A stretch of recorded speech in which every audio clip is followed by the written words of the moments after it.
for me, VEE was like university. I was actually learning. I learned a lot of things.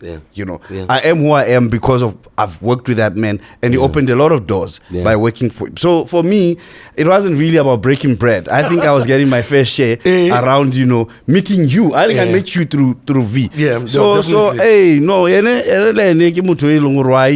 it comes to breaking bread, it's hard. It's hard. Or you start slicing it. Let's slice. I'm gonna be the devil's advocate, sure, because all the time, a lot of the dudes that do come and say, "Yo, we need your help. Yo, do this for the community, whatever." And this nigga wearing a suit, dope shoes. So whatever he's able to get from government is clearly on him. So he wants me to sing for free. Is it? What do, let's say, musicians or people in the community who want to help out? Because I know why they have reservations sometimes. It's because you look flashy, and not you. I'm talking about the young cats. Hey, but at the same time, and you don't see anything that they're doing. They'll have this long ass name about his organization and tell you about his mandate, and then ask you to do something for free.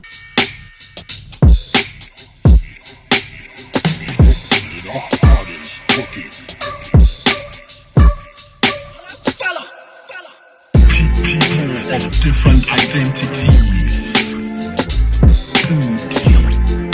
Podcast with BSCAR.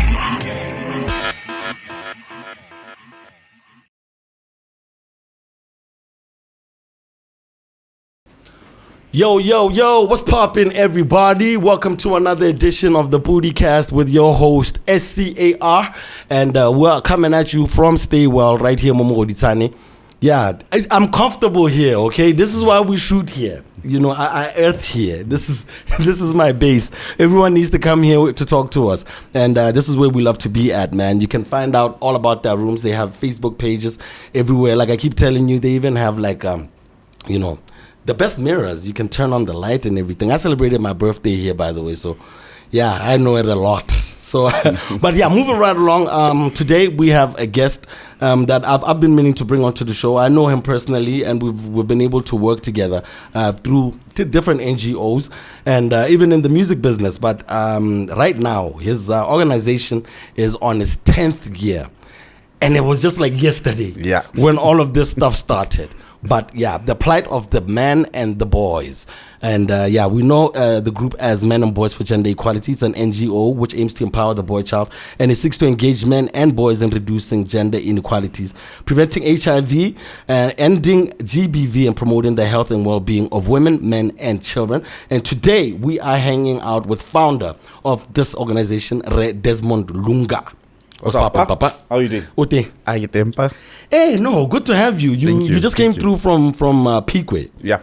Thank you for coming through. What were you doing in Pique? What's Kati? Pique, we had a pizza ya borre. So Borutha, Katikire, they have an NGO there. And so they'd organized a pizza ya borre where we're coming to talk about issues that affect men and stuff like that. So we had a lovely time. Okay. Do these things work? Of course. You know, we never get platforms where men can express themselves. Yeah, no, that I know. So at least something like a pizza, you know, you can get the conversation starting, you know, and then we should be able to carry it home. We should be able to carry it in our work spaces, in our families. But, you know, at least it's a conversation starter. Definitely. And this is 10 years of Men and Boys for Gender Equality. But before we even get into where Men and Boys for Gender Equality and the plight for the boy child is, you've spent most of your life in this type of work, this line of work, NGOs and all of that. Can you tell us about your upbringing and how, you know, how this humanitarian stuff pops up? Because some of us wanted to play football, but for me, I think this is a calling, you know, because some of us do it a little bit and then we run away. But dude, you've been at it for years and years and years. So your upbringing and how this humanitarian thing comes together, how do you link it? Yeah, it's like a calling, my man. Yeah, no, definitely. I think my story really starts when I'm about 12. My mom passes away, and then I'm with my dad, and he doesn't know what to really do and to help me. So he sends me to different camps, go Zimbabwe, Masia camp, to go through bereavement counseling, life skills stuff. And then I come back, I struggle a bit. It affects me, my school and stuff like that. And I think fast forward when I'm 18, I decide, I've gotten a lot of these skills through these camps. And it was a time where HIV was also rampant, and where a lot of young people go old lady, losing their parents. So we then decided, let's do something. Let's team up with Mukolodi. Let's get some of these young kids, take them to Camp Mukolodi, help them go through their bereavement. So we formed SAPSI, Salvation Army Psychosocial Support initiative, that then grew and invited the Roman Catholic Church. We invited Anglican, Church of the Nazarene, and so it grew from there. Because SAPSI, I get this is later on in your life. So where did you grow up? You initially grew up in Zim, and then you moved to Botswana at what age? Okay, so my parents moved to Botswana when I was 5. My father moved to Kasani, and then I did my preschool. So you're not from Broadest? Kasani. Kasani. So it's Kasani at 5. I think probably Haikelibo 6, 7. Yeah. We moved to Pikwe. Yeah. And then from Pikwe then to Gabs. Okay. And then Gabs, we've always been anchored go Broadest. Okay. So schooling in Zim, holidays back in Gabs, that was. So your dad is the one then who decides, let's put SAPSI together, or put SAPSI together. So SAPSI, my dad went to the Salvation Army Church. So he tried to form the Salvation Army more Botswana. Okay. Because it wasn't there. It's an international church. It's a UK founded church. Look about USA thing. It helps out with like clothes and all of that. Other things. So he started it more Botswana. Okay. So then I then felt, since it's already doing charity, why not form an organization that is under it, but then focused on psychosocial support. Because what basically the counseling and stuff that I was getting was psychosocial support. So I felt it was important for us to have the element of psychosocial support. Hence, Salvation Army Psychosocial Support Initiative was then born. Definitely. And then the type of things that you were telling me that you guys were getting up to, was it the youth in the church, or was it registered as an NGO at the time? So we started with the youth in the church. And then we got it to register. Okay. Yeah, and then it was basically young people, more old lady, who started, and we sent the young people to the same camps that I went to go Zimbabwe to go and get training, and then we came back and started doing kids clubs. Started helping the kids within the community. But then it then grew, because then the Anglican Church then joined, the Roman Catholic Church then joined, the Church of the Nazarene, and then Napa. Then identified us as a best practice. So we then now started training other organizations to do psychosocial support within the Botswana spaces. Damn. Okay, Des. How old are you at this time? And these are big moves. I mean, how old are you at this point? When we started, I was 18, just after I'd finished. And then they sent me to the UK for like a year or so. And then I came back and joined the team that was already doing. So I think I was 19. By the time we started scaling it up, I was probably about 21. Yeah. So you never really thought about you're not going to do the conventional way of going to school. Was that ever a conversation in the house? Or were you saying, no, I'm bereaved. Me, I don't want to go to school. Take me for counseling and stuff. How did you manage not to do the conventional way of schooling? I've always had a problem. I'm dyslexia. I don't know if you know that. You can't read. Yes, I can't read, no write. So that is a big challenge. No, that's an excuse. You can type, my man. No, I can now because there's these computers and stuff, and you grow and start learning. So you're dyslexic. Yes, you're getting like young D's and E's and stuff. So for me, it was more practical. Yeah, practical. So your metal work, your designing technology, I'll do that. So I would have wanted to go to a school where I do like vocational. Probably gonna get tender boy, basically. Because but guys were being dissed for trying how they were and now you see it's actually paying back. It's the thing that everyone needs now. So I struggled a bit with that, but then managed to try and get help, managed to use technology to assist me, and slowly but surely I'm getting there. But now I really want to do my degree, so I'm pushing and hoping some of these universities can honor Ghanzi because of the work that you've done, So we're trying to get through school. We'll see. I did Mandela Washington with the University of Berkeley. You're moving too quickly. Sorry. So with Subsea, because like how involved were family at that point in time? More Subsea, because it's something that was birthed modeling as well. Now it's growing into like a regional platform where now all of these young kids now are being taken out there. What was the end goal, or was this just something to do?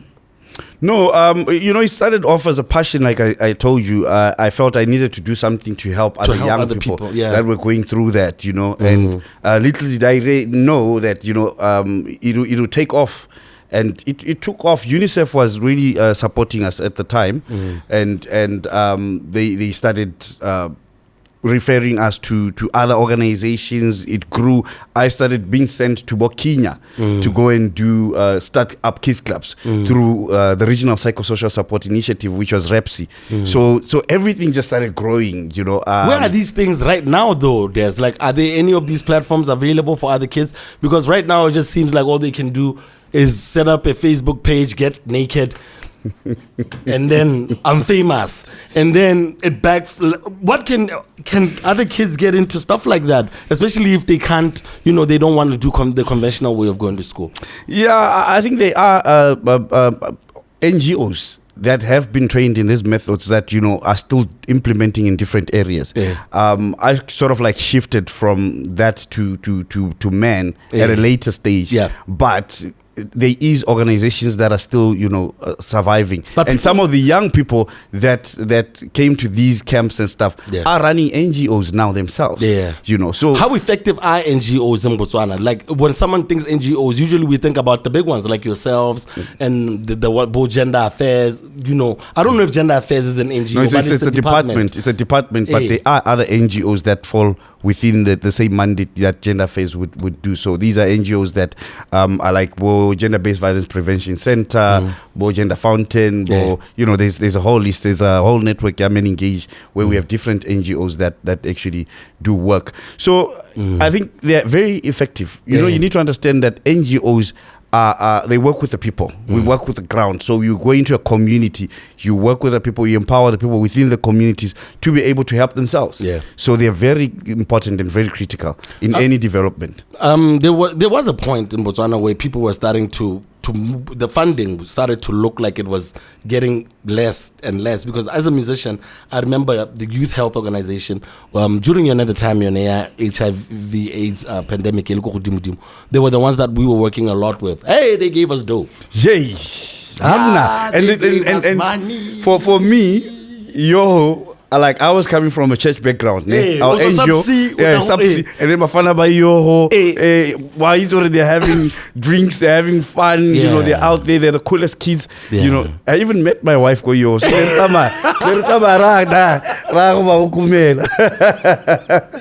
how then do you link up with all these other ones that are the mainstream ones? Because Subsea, is it still out there? Is it still still there? Subsea still there. The program maybe might has not been doing very well, but they're still available. Because it came as with noble ideas, they was just coming to help. But right now, all these other organizations, like I'm saying, it started looking like it was about money and about fun. So did we get it wrong? I'm thinking about Nagoya Ministry Waga Mepumapi.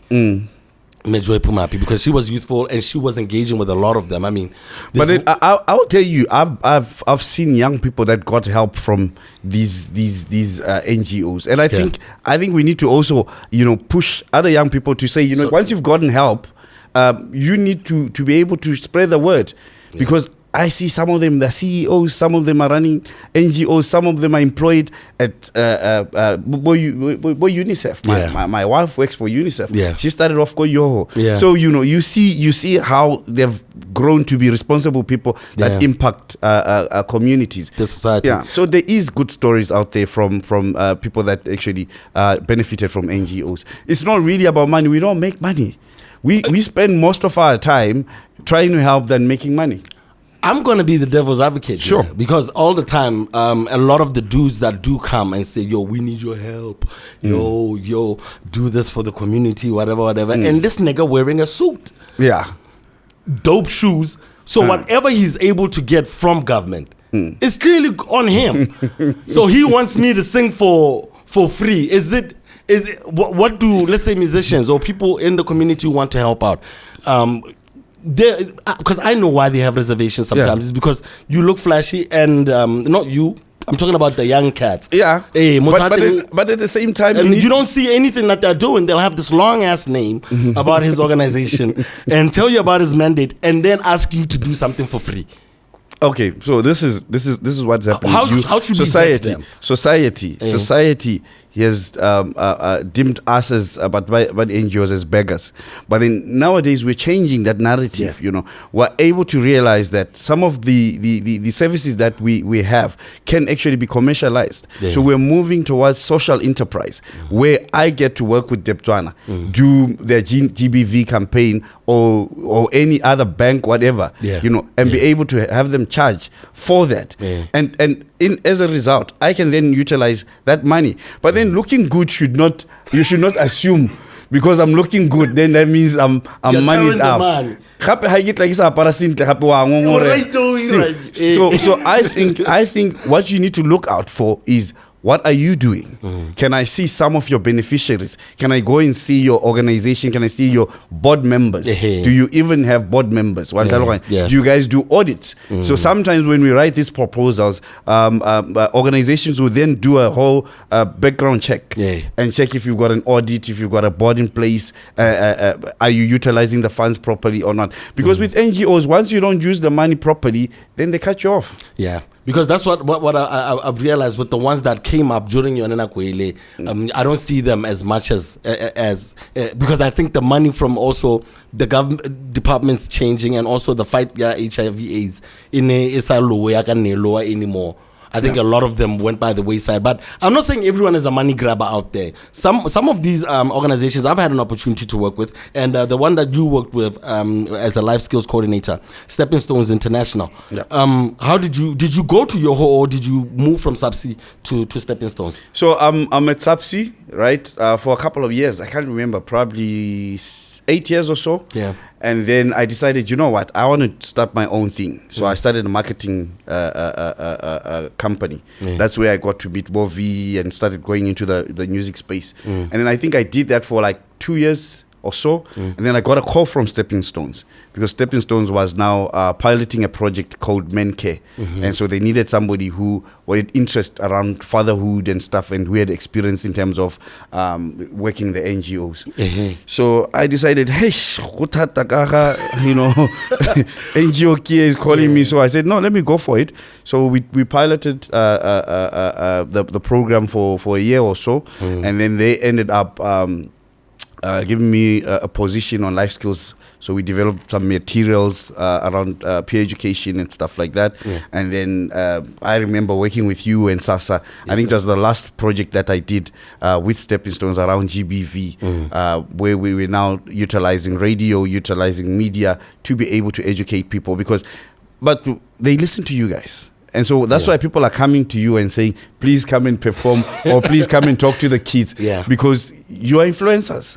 And so our work cannot really be worth they can't hear us unless if you come and become the voice. So that's basically how it works. You mentioned Mampizi. We can't just pass that. How did you meet V Mampizi? I might come on. Because like he's a big part of your story. No, Vampizi. When I meet a Vampizi. Robin Vampizi. General. General. How did you meet the General? General through Yoho, actually. We then started partnering with Yoho, and we used to tour Lee Yoho. So we became friends then, and then ended up working with him as a manager, and then how did he end up trusting you to be his manager? Hey, I get it, man. Come on. How? So- Because you know so- how interesting he is. How did you get you to be his manager? I think we just grew. I'm one very honest person, but I try and be nice when I'm being honest to you. No, I hear you. So you know how V doesn't want anyone to say to him things, you're doing things the wrong way. Yeah. So I think I kind of was able to show him where he was going wrong and where he's going right, and then be able to encourage him. I think also with the background, NGO, and he was interested in that space. That's what he I'm was going interested in that space. Kind of he wouldn't another plan. He's always ahead of everyone. If you know V, he's always ahead of everyone. Because that's what I'm getting to. Okay, a lot of people, by and large, we share mutual friends. A lot of people believe that you guys you pretty much were the reason he was able to get that circumcision deal. Not really. Oh, he's a hustler. So you didn't play a part in him getting... I tried. I contributed where I contributed. Okay. But the one thing I'll tell you about him, that guy will be... Come on, people don't know. That guy will be at your house, at your house, and saying to you, let's go. Yeah. And so if he wants something, he's going to push. Yeah. So I had the background information around NGO, maybe behavioral change, what we need to do and stuff like that. Yeah. But already he was going to Zimbabwe. He went to, I think it was Tanzania. Yeah. So the whole Africa thing that was going on with Oliver Mtukidzi and stuff like that. So they done a song, I think. I don't remember. Yeah, he spoke about it here as well. Yeah, so I thought he was capping. So because I thought he wasn't telling the truth. That's one thing I learned. I learned hard work. The man, if he wants something, he puts his mind to it. He never stops. He never. All right, so there wasn't some bread that he was supposed to break you off? What do you want me to say? I'm saying, it's like, because I'm sitting there, I'm like, but Des played a role though, Hey. break Des something off. It's like, no, you know what I'll tell you. Were there any expectations? I mean, when you do this line of work and you sit down and you do, you start brainstorming with people and then you come up with an idea to get together. What is the expectation? But because let me tell you, my relationship with V was actually very different. I always say this to his managers to say, for me, V was like university. I was actually learning. I learned a lot of things. I am who I am because I've worked with that man, and he opened a lot of doors by working for him. So for me, it wasn't really about breaking bread. I think I was getting my fair share around, meeting you. I think I met you through V. Yeah. So hey, no, when it comes to breaking bread, it's hard. It's hard. Or you start slicing it. Let's slice. You want to tell us about the episode where? Okay, no, let me not go there. Let's give it positive. Okay, so what episode? No, okay, so Mampizi had this thing of jumping on stage when people don't see him. So what he does is he hides in the middle of the crowd. Are you going to go there? And then he comes running into the crowd. Yo, we no room over stage. Des comes through to the rescue. So he can throw hands, So what happened between you and Stepping Stones? Because Stepping Stones pretty much was the main NGO as far as like doing amazing work throughout men, women, children, all of that. It looked like it was like the pinnacle as far as if you're in the NGO world. You know what From happened? my point of view. Do you know what happened? And I've never said this to anyone. Yeah. So I'm going through my pictures, right? And then I see how the Stepping Stones actually came and benchmarked their model while we're still at Subsea. Oh. So they benchmarked the model, they developed it. So that what they did was... What? Wait a minute. What? Shit. Okay. No, it's okay to benchmark. Hey. No, because like they started moving really big. Like they did. They did. So what they did is and they were able to to do a lot of positive stuff, but like it just felt like it was a monopoly. They were running a lot more than all these other small ones that I was talking about. So for me, Stepping Stones came to Older Lady, benchmarked, but they realized one thing. For us, we're just saying kids just come. So we used to have like 300 kids coming, and it's not orderly. You can't help them properly. So they downsized it and said, okay, we're going to take maybe 30 kids. And then we're going to have this much stuff. We're going to do this thing. So they tended very professional. They managed. They had a nice center. So the organization does good work. So they brought in different expertise. They were doing issues if they realized kids who had learning learning challenges. They would then look for a program that can be able to support these kids. So I think it's one of the best model that people can now go and actually learn and benchmark from. For those that are interested in doing humanitarian work, how important is it to go to school? Is there a school you can learn this at? Or school is important. Can I know what am I looking at? Because like some people really want to help. Like some people do. Like I'm saying, for you, this is pretty much a calling. Not a lot of people can do it at this level and also get better at doing it. Like I've seen you do over the years. When someone wants to help but also live their life, comfortably. Then what do you do? It's different. I call myself a team leader. I don't call myself a CEO. Because for me, I know my strengths, I know my weaknesses. So my strengths are lie on my team. So it depends which role you would want to play. So you can be a founder, in a school. You can start something within your community small. You can be a football coach and have young kids and start molding their lives. You don't necessarily need to go and get a diploma or something, but it depends on what you want to do. So if you're going to be writing proposals, if you're going to be doing research, and I'm at a level where I need to go to school now. You know what I'm saying? Men and Boys is going international. We're registering in Lesotho, we're registering in the UK, we're registering in the US. So I need to go to school. What you know now? What's wrong with what you know now? I need to know more. To know more. I need to know more. I need to be able to go and present my case. Go UN. I feel that completely. I want to get into your name. Men and Boys for Gender Equality.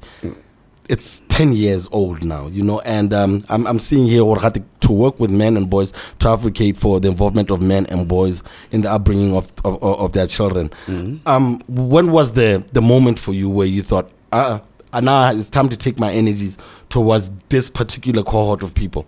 When I was at Stepping Stones, I told you I was invited to come and pilot the work with the Men Care program. And then that also came to an end, and then I was offered the life skills position. So it was sort of like forgotten, and I felt there is a need for this. So I decided, let's come together as young people. Let's form Men and Boys. So that's how Men and Boys was born. Because I realized that there's a lot of effort around helping the girl child. And we're forgetting that this girl child lives alongside the boy child. And one day they're going to marry each other. And what happens when one is empowered and the other one is not? So we needed Men and Boys. It is needed even more every day. Are you paying attention to what's been going on right now, though? I mean, I'm happy because I see a lot more sisters are becoming CEOs. There's a lot more. Women are together more now than ever. And I don't know if I don't feel threatened, but I feel some type of way. I feel like, and this is why it was important for you to come through, especially after you're commemorating 10 years. When we talk about psychosocial support, for not only for offense, but for Majita, what are we talking about? What type of programs are we trying to do? How are we trying to get these guys more positive about being a boy in a time where boys are being told that, they are the biggest perpetrators of GBV and rape, especially law. What are you guys doing? to make sure that this happens. Let me maybe scare you further. Yeah. at our current university, UB. Yeah. There's more female graduates graduating out of UB now. So what does that tell you? And years ago, girls were not getting an education. So there's a movement around ensuring that the girl child gets an education. Because up in the primary, you remember what about better? By the time we get to junior, they were just finishing us. And then when we get to varsity and the jobs, they weren't there. And then there was an effort to make sure that stopped. So it's working. Yeah. It's working. But now what is happening is that where's the boy? So, and even in our approaches, we want to make sure that as we Hare. even in our approaches, it's a live show. Yeah.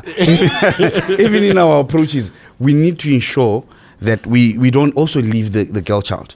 And so we should work with them together. Because now the question is, are men ready to be house husbands? Now I'm ready, but that's another story for another day. But I don't think a lot of brothers are. Yeah, and so even society,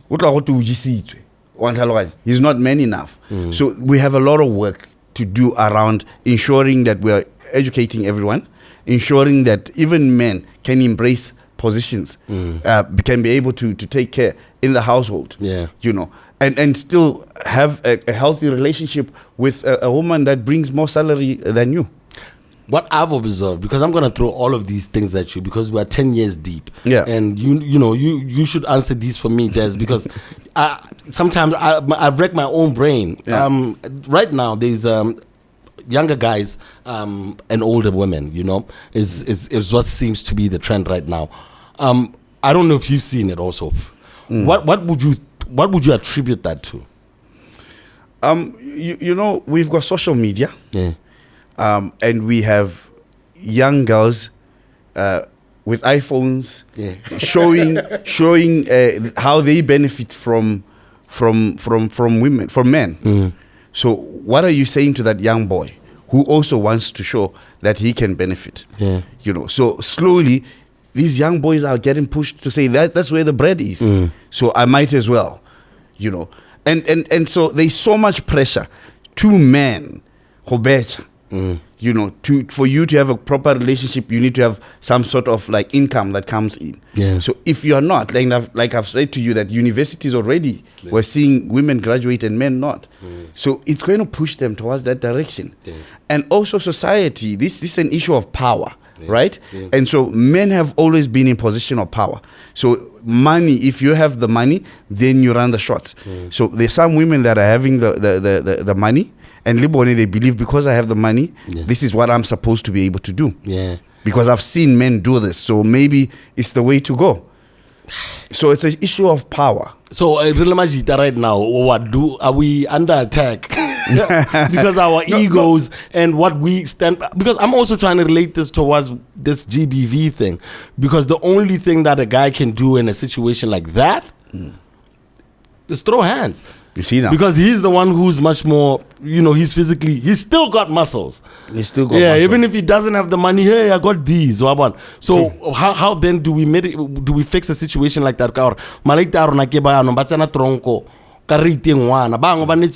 Because they end up killing these women. And it's because they feel emasculated in the home front. So I don't know. How then can we try and change this? Because it's turning from bad to ugly. Yeah. At this point. So I think it's important for us, number one, to start teaching men to love themselves. Number one. Yeah. And know that they need to protect themselves. There's pressures. You're the pressure. Yeah. Some people give more than they can afford. And then how much it's over, you're like, I just gave everything and this person is saying it's over. Yeah. And teaching men that we're not, actually I think we've been lied to. We actually do not make decisions in these relationships. You make decisions. I think it's about time we realize that these women make decisions, not us.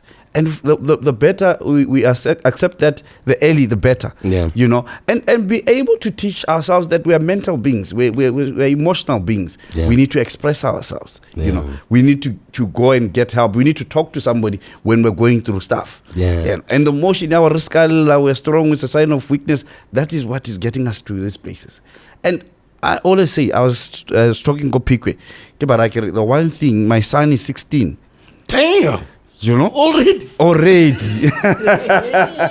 Already. So he's 16, taller You were than me. picking this guy up at primary. Taller than me. And one thing I was saying to Boreko Pikwe is that I've never, not even one day, raised my hand or a belt or anything. Yeah. You know, I sit down with him and I say to him, how these are the consequences, and this is wrong because of 1, 2, 3. Yeah. And you should not do it. And we have a conversation because I'm helping him to learn how to solve problems without necessarily dealing with violence. With violence, yeah. And I'm trying not to be violent myself on him. Yeah. So times are changing, and we need to change with the times. Because if we don't do that, we are going to have a challenge. I'm going to keep throwing these at you because Total, I think you can help our viewers and myself also understand the cell phone in relationships.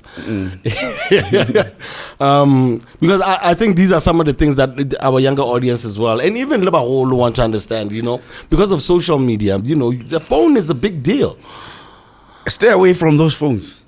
It's an individual thing. Stay away from the phones, car. Hey, don't do it.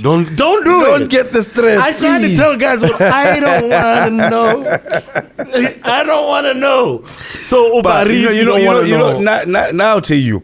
I know a lot of people have got different views about this, and sometimes they always say, no, it's about your relationship, the two of you, and agreeing how you work. How necessary? Why not? Yeah. But yeah. I don't have a password for my phone. Yeah. But Mamisto, I'm not even trying to look whether she's got a password or not. Number two, it's fingerprint. And I don't want to see. So it's really about how is it about lady? Go through the phone. then what you're looking for, you're going to find one. Because there's people that are halal. So,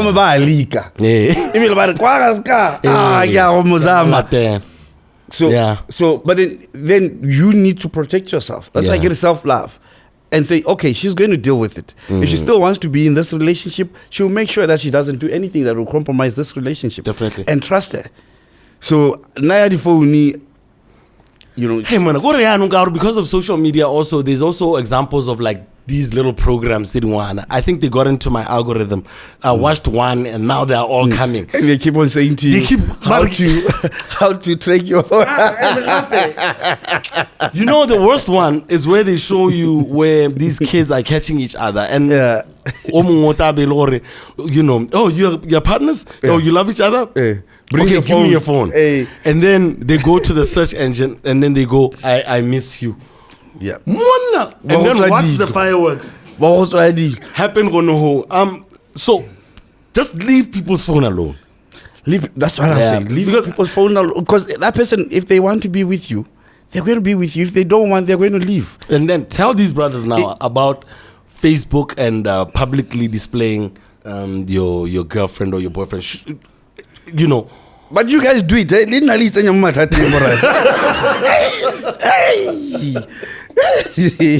Hey, these guys will come for you, eh? Why is it? So guys shouldn't do it also. No. It's up to you. I'm not saying do it. Or, you know, some things you decide. You know what I did one point? I was in a workshop and I said to men, please take out your phones. Send your women, I love you. We couldn't go through the workshop because women are calling and saying this. No, it's a mistake. It's not me. And I'm saying this because you need to do something. If you know that you're posting your woman and it's okay and you always do it, then it's fine. If you're always not texting her, I love you, when you send that, she's going to wonder what's going on. Is it really for me, or you're posting because mama, when you get violent, then you start posting. So it's really a decision that you need to make. But at the same time, you're actually putting out your relationship out there, on blast, and especially for you guys, the celebrities, for you guys, celebrities, guys will come for you, and they'll test that relationship. They'll find us. And the sad thing is that after you guys break up, mission accomplished. I know, but on a more serious note, though, violence is rearing its head a lot more in relationships these days. And after COVID, because I guess men are frustrated, for whatever reason. Let's say there's a brother right now who's watching us right now, and they made the mistake of hitting a girl. And she didn't report him. And he still feels like shit. You know what I mean? And she's still holding him, at ransom about that issue. Which she should also, but I don't know. What would you say to someone, probably they didn't mean to do it? But then it happened. And what would you say to also, I don't know if you want to speak to the girl also, because I know a lot of brothers, when you have these conversations,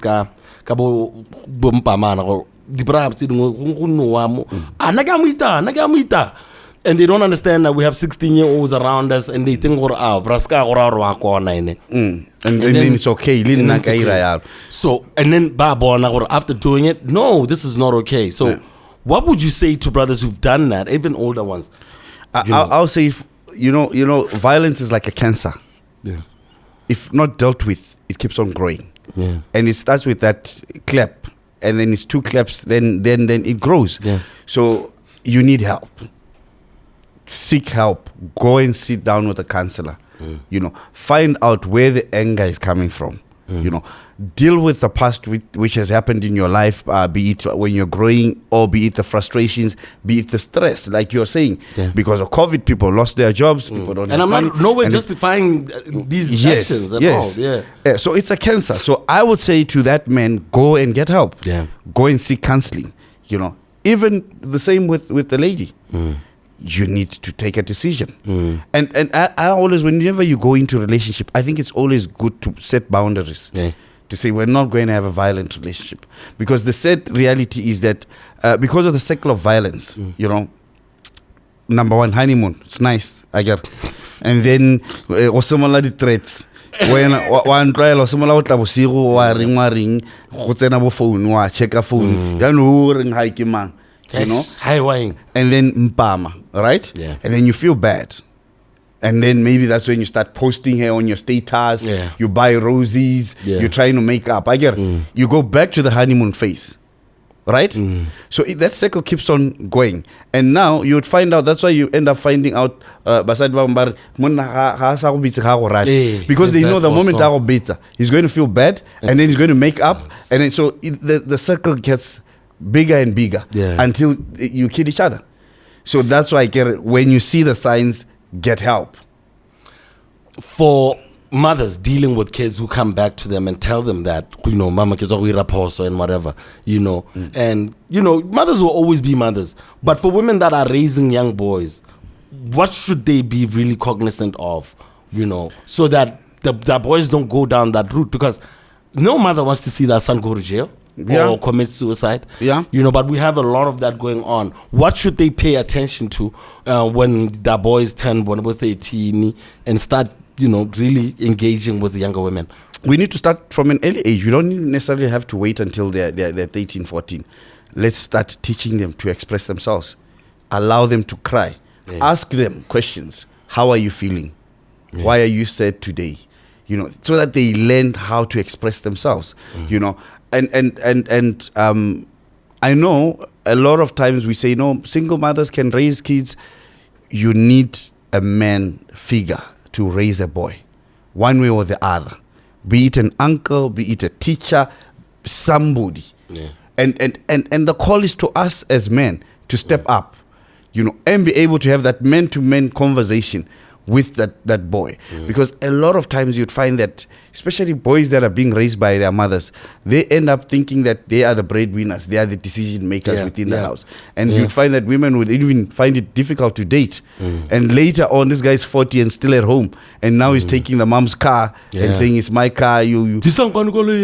Yeah. So we really need men to step up, help both men. I get but men-to-men talks, they need to happen. Because this is we have the perfect producer for this show, especially this particular episode. So I think low-key she's asking these questions for herself as well. She's asking one has in raising, if it's a child, as a boy is raised in a single mother home, does it have a impact on the caliber of men that you end up seeing at the end? I would say boys are raised by the community.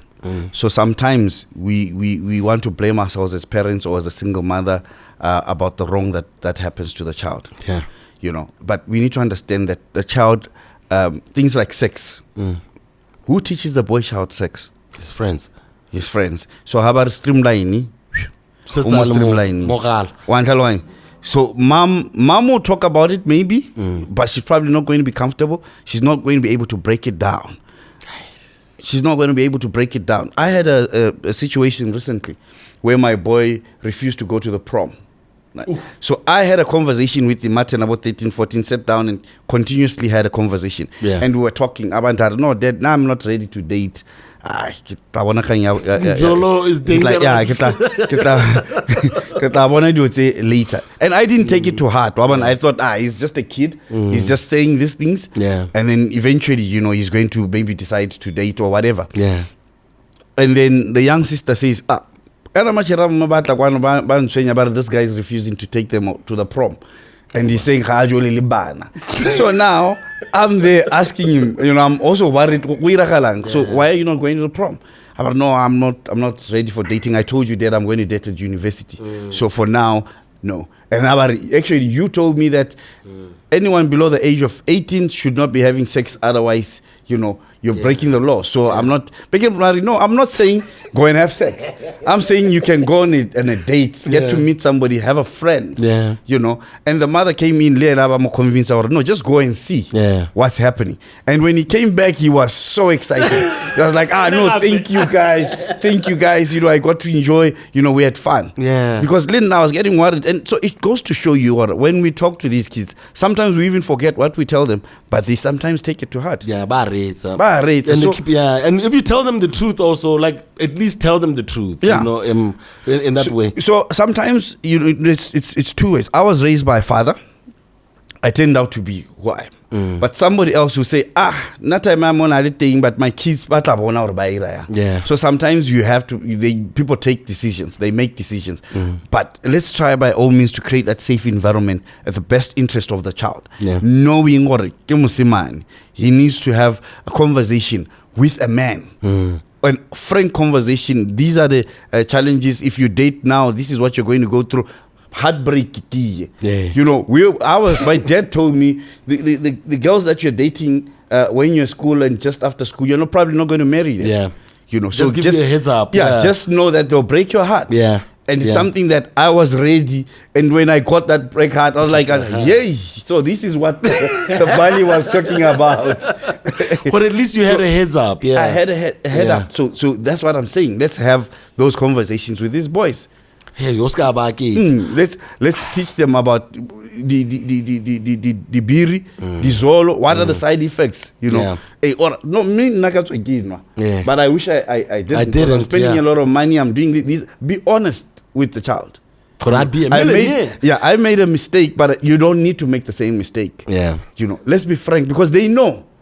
They can see us every day. Yeah. So they know. So we rather just be honest with them. And now, because of what's going on, every single channel that you turn these days, there's boys kissing on every series.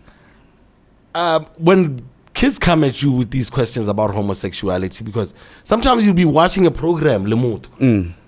Sometimes you don't even know what's about to happen. Mwah! 2 niggas. And how do you address that situation if they ask you? Because or what that is, but they really don't know the full extent. I'm talking 10, 8-year-olds, 12-year-olds, because like I'm sure this show has young parents as well. Or in those situations, do you okay it? Do you speak down on it? Because we have a major homophobes out there as well who say, not my son.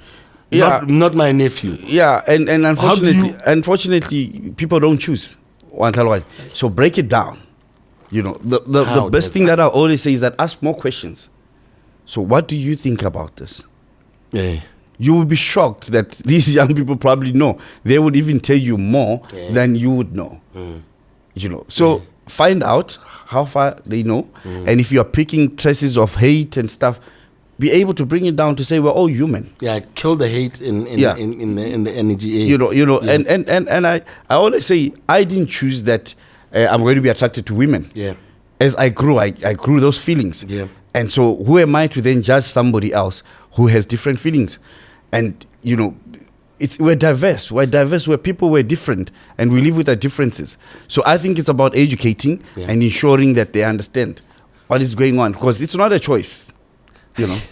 I want to talk about some of the campaigns that men and boys have been engaged in throughout these 10 years. The ones that are like highlights for you since you guys have been doing your things. And, you know, what type of changes have you seen through these particular campaigns?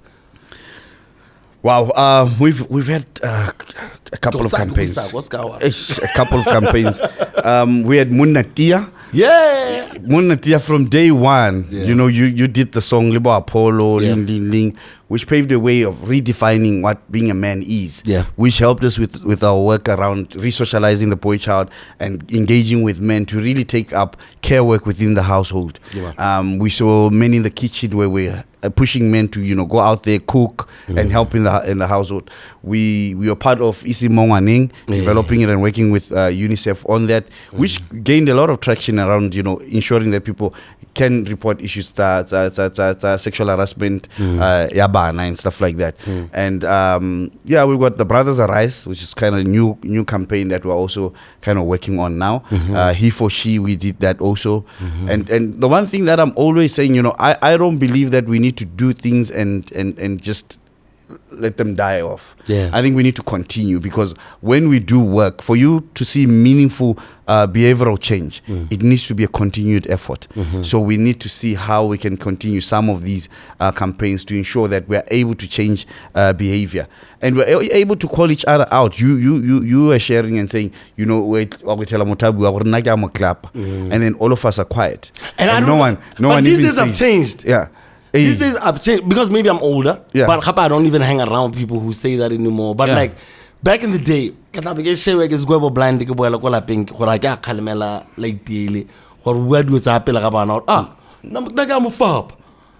we need to hold each other to account. Accountable. Because as men, saying something that's out of line, let me have a conversation. Not necessarily judging you. Got hands and I think you're going to beat me. Yeah, that's what I'm saying. You need to be careful how you bring it up, you know. Don't be like, just say, let's have a conversation. You know, do you think violence would actually help? Because eventually this thing is going to grow. You know, even calling out on some of our friends that we see with younger girls. You know, we shouldn't wait until 10 years. You know, be able to say to him, dude, I think you're going on the wrong path. And, you know, as a man, man to man, be careful. All right. So how can, what can be done to support men and boys in our society at this point in time? I'm giving you all the hard questions. What do you think can be done to support men and boys in this particular situation? Because like I'm saying, it seems to have worked for women. I can remember as far back as about 10 years ago when all of that was happening. We need to get the girl child to do science and maths. We need to get the girl child to do dog. And even on a corporate level, the CEOs of the Bank of Gaborone, the Bank of all of these ones now it's ladies, and in no way, hate, shape or form. I'm just saying, it worked for the ladies. What can be done to better support dudes to be of sound mind and of more positive thinking about their futures instead of we need to pay attention to the boy child. We need to invest in educating the boy child. We need to invest and as we do that, let's not leave out the girl child. Because once we do that, we're still going to see the problem where now men are now taking over and then women are also. So we need to find that balance. Equality. We need to find that equality. Yeah. And even our programs, even our policies towards, addressing men and boys should be very clear and intentional. Yes, sir. And we're not saying disempower the woman at the cost of men. No, we're saying let's find that balance. Let's ensure that young boy is not allowed to be walking around the street without a shirt, and the stuff that can happen to that boy. And already we're not training him because so let's mold him to be somebody who can express themselves and be able to be an independent person. Or when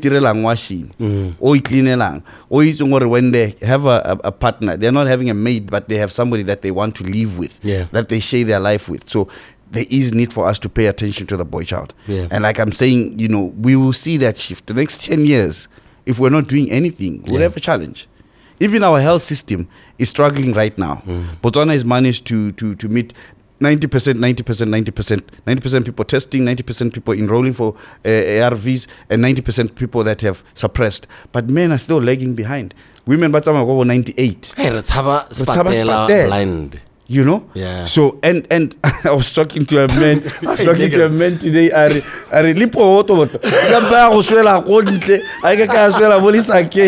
I'm like, no. Who came up with that? No, there is help. I need to find out if that's true though. That's my hero. So there is help out there. But there's so let's go and test. But what about it's a short prayer? Take a short prayer and go and test. I have a homie of mine who recently just passed away. Before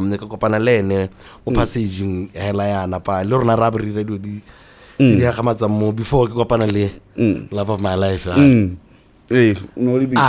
bees. Big thing. My nigga asked me for like $6 or something, Good morning, or Benny Outgrand. Back with the pool table into it, it's just beer after beer. And Bariano, he's just standing there. I couldn't like check. So we can come going to her. The very next week, Nikki talk about check up first. So I got check. Now he's alone, and Towe is worse. I tell you now, I took that nigga to the hospital. There's 3 days later, and he died alone in his room. So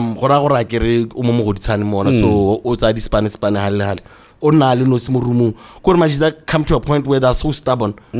Like whatever beef that they have with their families, so I was actually going to come back and come grab him if he still doesn't want to. To take him there. So I want you to speak to stubbornness here, some niggas. And I'm saying this because this dude wasn't even that older than me. He's like 30. He's about 28. And before I even talk about the stubbornness, alone, dog. Before I even talk about the stubbornness, there's guys already there in his circle. And when you had to come in, but who? And that's what I'm saying. As men, we need to hold each other to account. We're not even convincing you to go to hospital. So it's a challenge. It comes from how we're raising men to be strong, And we're not saying to men, there is help. If you're not feeling well, go and get help. You'll be able to get help, and you'll be relieved from your pain, the sooner you go there. The sooner you go to the hospital. You know, and I've had to practice and keep on going. No, I don't know what it is. No, Lulu. When was the last time you niggas went by yourselves? Hey. Honestly, it's hard for guys to just go by themselves, you know? Hey, and we need to, and that's where the help is. Go and get help. It's like even go school but the assignment, those guys bought classmate. Some more about a lecturer. Yeah, and I the answer to. So what are you doing with the classmate? I want to move on to you're not educating yourself in your space. Yeah. You did the Mandela Washington Fellowship, and you spent some time at the University of Berkeley in California. California, Papa. Now this Mandela Fellowship, Lipikyo Ayanjensi. Hey, Papa, it's hard work. Eh? Come on. Hard work. It's hard work. How did you... So you apply. Yali, usually the advert comes out and then you apply. You show cause why you should be selected. You know. So for me, was basically I didn't go to university, so this is an opportunity for me to do something. And I've been doing this work, but I also needed to, you know, understand better and do things better. Yeah. So they selected me, lucky me. I went there and I excelled, eh? Yeah. I excelled. So I even managed to because you get then selected to go and give a speech at the main conference go Washington. Whoa. Alongside Obama. Whoa. So I did my Ignite speak around men and boys go Washington. So yeah, it's an experience. It's worth it. Yeah. And I always say to people they need to apply. You know, I just I think 2 days ago I was invited to come and network and talk to Washington Mandela Fellows by 2023. And these young people have got great ideas, eh? Bon Bouze, I don't know if you know Bon. He was one of them in the creative side. Yes. Shout out my boy. Yes, man. I was with him actually. He left hip hop just to go and be a content producer. And and he's doing stuff. But he's still in my top 5. And I thought Yali, in the Yali fellows, I thought 2016 was the best until I met 2023. They're amazing. These young people, The idea is a thing I want another level. They're getting grants. You know, some people, they're legal people. They're starting their own businesses. They're reaching out to communities. They're building youth centers. Like stuff that I've been in this field for like what? Going to 20 years? Yeah. I haven't built a center. It's something that is still in my cards, but these young people are coming with technology. They're, you know, and they're getting things going. No, guys hear your accent. They don't know you have a passport. They don't know I've got an Omang.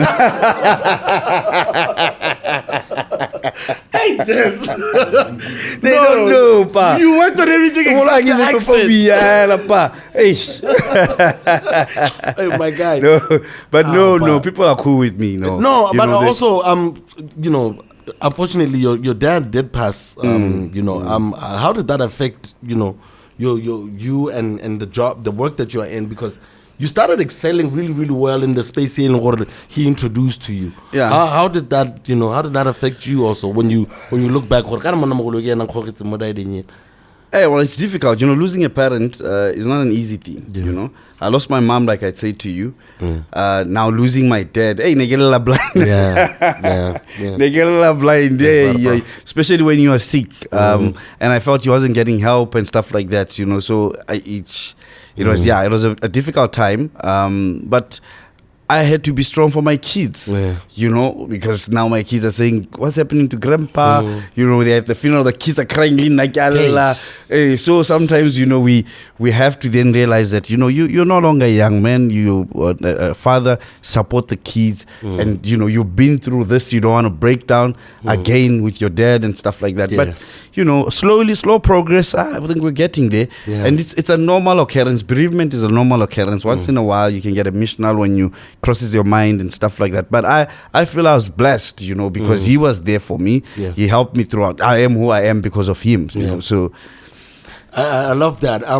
That's also leading me to, you know, getting into your earlier work, your NEA support, your social support to orphans and vulnerable children for 8 years old.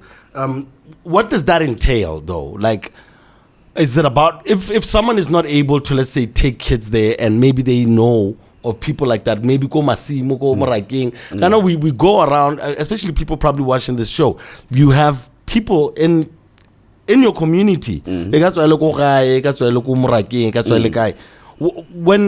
but mutaluza motsadi at that age, what would you advise people to do to take them to Mabipelero? I mean, what I'll say to you is that I've actually seen that some of this work does work. Mindset change. Mindset change. Mindset change. Because a lot of times people would say how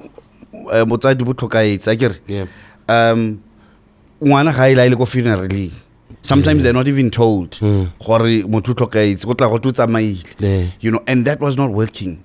You know, it wasn't working. We needed to allow kids to go through the proper bereavement process and understand also within our systems that we need to think broadly about these kids. We should not think because we gave them food, then they're fine. We need to deal with the emotional part. We need to deal now with their mental development. We need to deal with their social. We need to deal with their spiritual life, you know. So it was us now broadening the support that we give to Banabadi by OVC. Because now it's painful stuff, you know, and you know, you deal in there, and that's why I'm always saying this for you is a calling. I want to move more into your entertainment life. You and DJ Govea are pretty close. How did you guys get close? And how are you guys working together? Scuba diver. Hey, no. Hey. Scuba diver. Govea, when I was working with VEE. When I was working with VEE. Govea has an interesting story also. Huh? Yeah. So he was in Cape Town during that time. So you would come, got school breaks. And then you'd sit at the back, nigga Mr. Be mobile. Just silly. He was always mobile. Why? You see what that means. No, he got married. He settled down. He's killing the mid-morning though. He's doing his thing. He's doing his thing. So he had challenges, you know, go on. He has his story. I know a lot of people have said it's not for me to say his story. But when he came back after his episode, I started hanging with him. And it was during the time where I'd stopped working Kosapsi and I was doing my marketing stuff and I'd started running a bar. Running a bar, and then I was also and I was also running a farm. So we'd take drives, Liguvea, and then you'd get there and DJ, and then we go to the farm and then we go back to town. So we became close.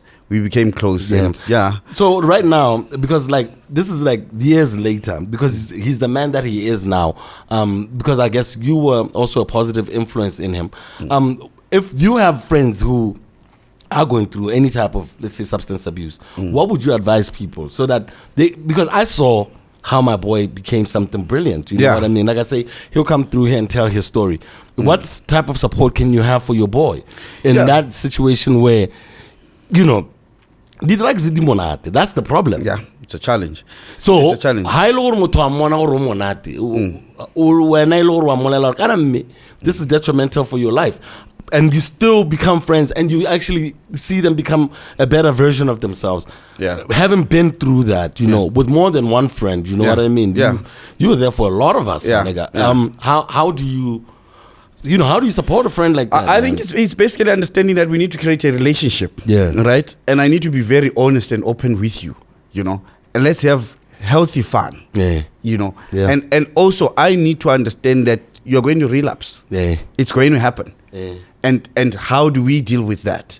Do I then say, you know, how do I say to you, no, let's move on. You know, you've had a fall, but let's get up. Let's try again. Because addiction is not the easiest thing to deal with. It's not the easiest thing. And you need support. You need people that are going to believe in you, you know. And it also takes personal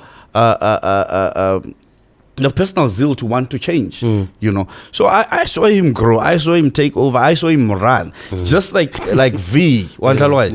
If you want something, you take it and you grab it and you run. Don't doubt. You know. So I think he's one of the most talented people. Also, Yeah. very talented, but quite closed. So, you know, you would be by the corner until you push him to say, no, go, do your thing. Yeah. So, yeah, I think he took over and now he's doing bodybuilding and stuff. So, it's also about getting other hobbies, you know, because I've realized, one thing I've realized about drugs is that how usai recipe. Yeah. You know, you relapse, and you have people that will continue to supply. So change your friends, you know, change your friends and look for a passion. Yeah. If it's gym, exercise, you know, exercise always works, especially for people who are going through depression and challenges. Exercise, Yeah. it helps, and find new friends, you know, and understand that you fall, you get up, but keep on trying. Yeah. I hear that. I don't know. I think maybe I was at one of the sessions. Was General Mutaso ever one of the people in the thing? Apparently, General Mutaso was called stepping stones. For real? Yeah. Apparently, he was called stepping stones. You know, I think just before I came in, or just as I was, somewhere. So because I always try to understand. He's an amazing kid. I know. I was listening to his interview and I'm like, what? But this is what I'm saying. Or we never know people's backgrounds like that because okay, we don't put your head in there, but then you can see what programs like Bonobo Stepping Stones, like what happens go Lona. Just going I through told that you, and your confidence. A lot of young people that are making moves have been through to some of these programs. They've been through some of these programs. Oh God! Hey, what I say, the program leak. What happens by the program? So going forward, though, do you think like Botswana embraces NGOs for what they can really do? Is Botswana utilizing you guys the way that they should be, or are they, things that you would like to see? How is Botswana Rama? The government of BW. Okay. I get it. Not Botswana. I mean, like the government, because like I'm saying, there was a point where I saw NGOs and Karne before. But okay, I see the levy. Yeah. The alcohol levy. Yeah. Do you want to speak to that also, how it's been able to help out, and what is the expectation? I think I want to break the myth and break it down to really try and have people understand. The government of Botswana really supports NGOs. Yeah. But the government of Botswana is also run by people that have feelings. I get. We don't want to hear that. No, they have feelings. Yeah. So, and I think, we need to be very clear to say, as an NGO, we advocate, where government is going wrong, we're able to step in and say, we think we need to do things this way. So we don't necessarily always agree with government. So do we look for their shortcomings, or do we see an area? Is that how we pick out how to be an NGO? Or can I wake up and just be passionate about women health, and then I can just jump into that? And then if they have it covered, does that mean they're not going to back me? No, it depends on where they need support. I get it. And so NGOs, we're coming from a community. We know what the community needs.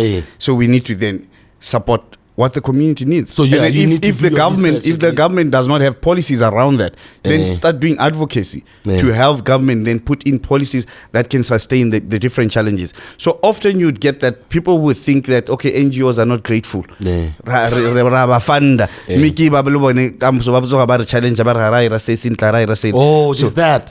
that, so it's about really and I try and do this very well, you know me. I like negotiating you don't necessarily need to somebody says, do you bite the hand that feeds you? No, but let's be able to do advocacy in a way where we educate by our policymakers to understand what is happening and why they need to put in such policies than just as no. Let's be able to have that conversation with them. Let's be able to sit down and say, no, if you can do this, it will help this way and that way. And sometimes we're not patient because maybe we're talking about challenges that we're seeing in the community and we need them solved as soon as possible. So there's always that conflict. But I think overall, having traveled the world, Botswana government supports the most NGOs. Getting into another alcohol levy, liquor is expensive out here, man. And when I saw that, some of the funds were going towards, NGOs, I started asking myself, okay, cool, that seems like a good thing. Is this money being properly utilized?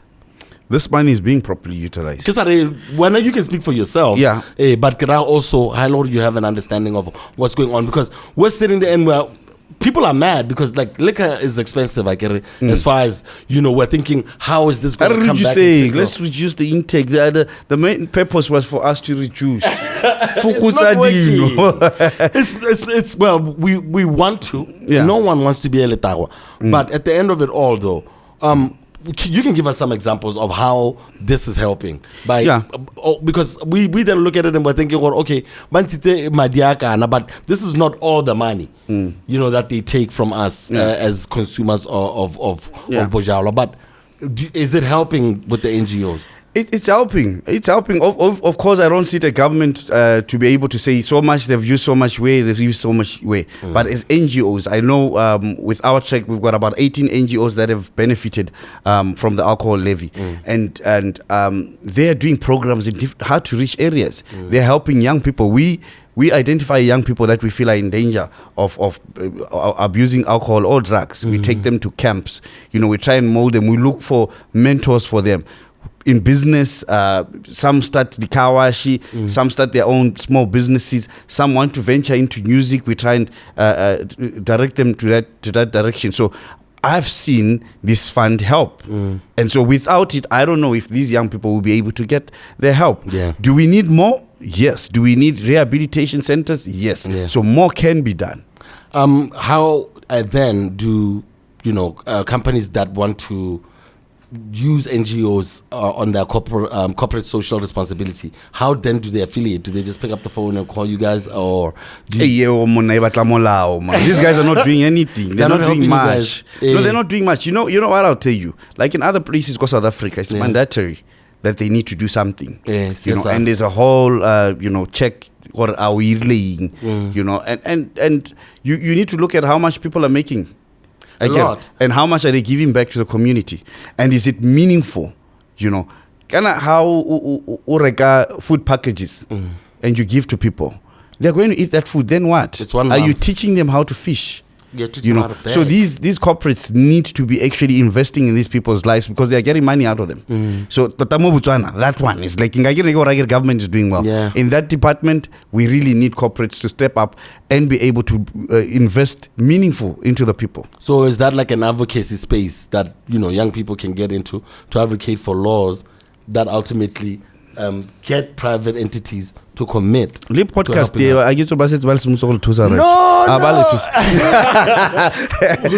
No, but we're here. It shows that some we're here. They've given us a base. So some we're moving slowly, but there's big up Stay Well, big up all of the people that work with us.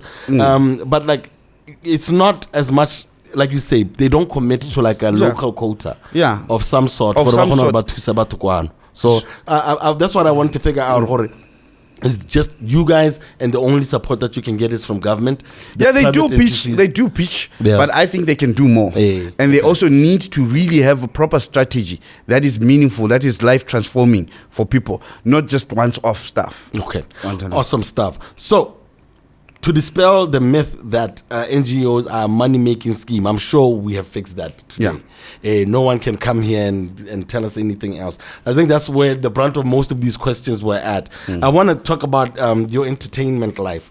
It doesn't clash with your your other life. You retire really, right? No, you're wearing the Ghanzi invasion there. Do you know about Ghanzi invasion? You were there at the first edition. This is a community movement. Negro, it's please. Big. It's big. It's gigantic. Papa. How is it about the community? Dude. How? Tell me. I'm not there. Next time I'm going to take you to Ghanzi. No. So Ghanzi invasion. It was just far.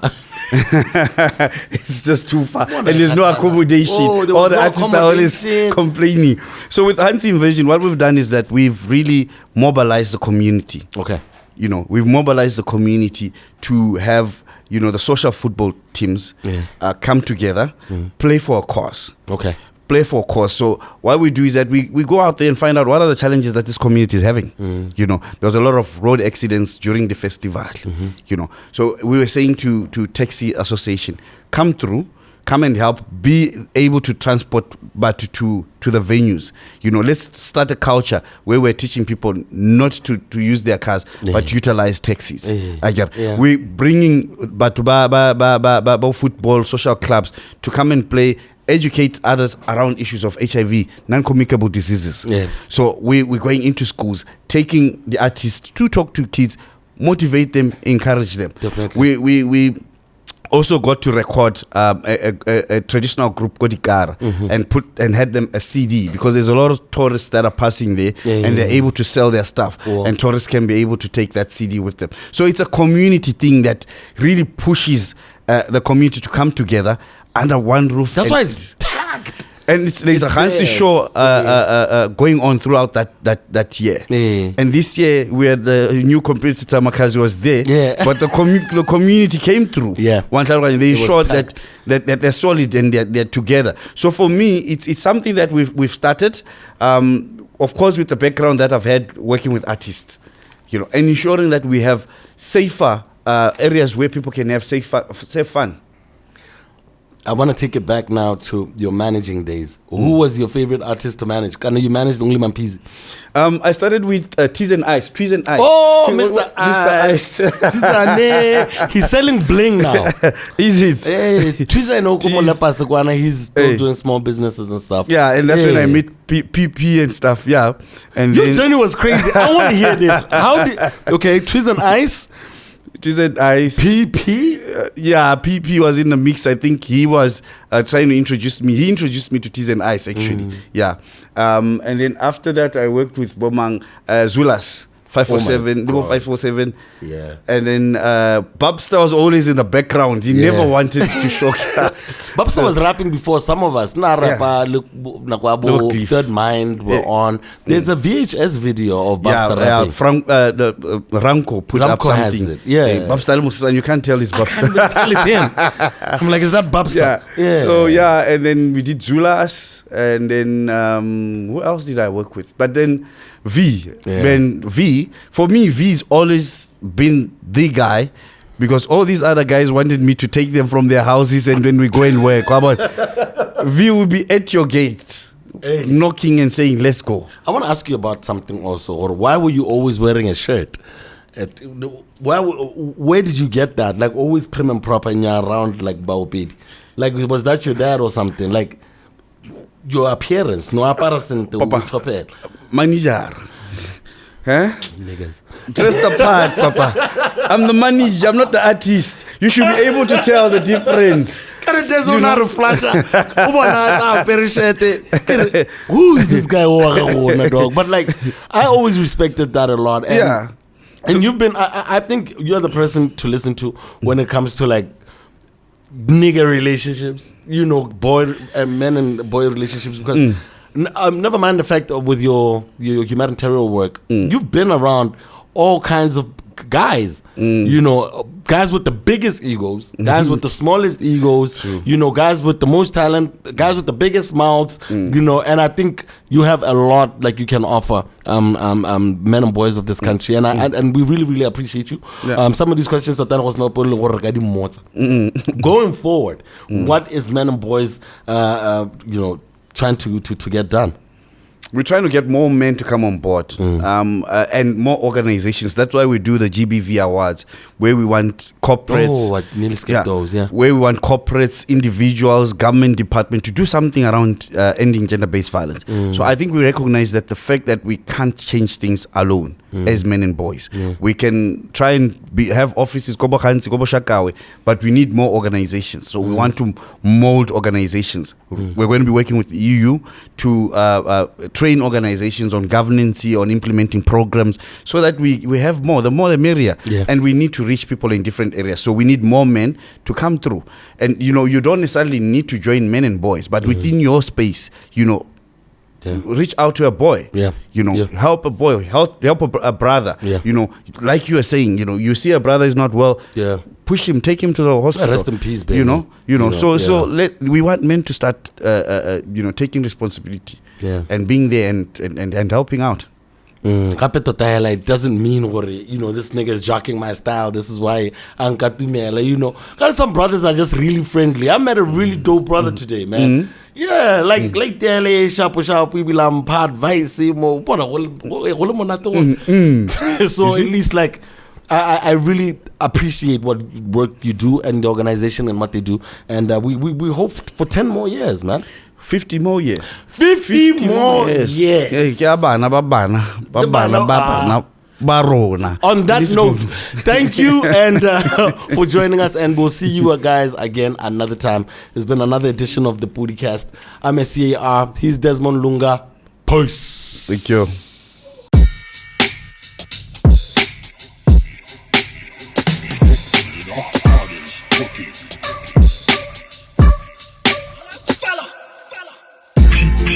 Of different identities. Podcast with BSCA.